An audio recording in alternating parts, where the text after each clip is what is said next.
You ask Tiger to solve. This deals with linear equations with one unknown. The final result is m equals 7. Let's solve it step by step. Simplify the expression. Expand the parentheses. Multiply the coefficients. Simplify the arithmetic. Group all m terms on the left side of the equation.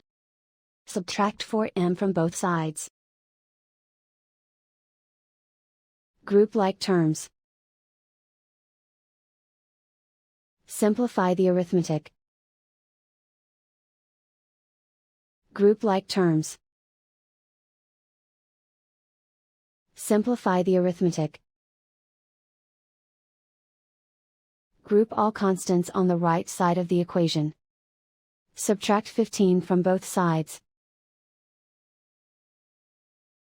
Simplify the arithmetic.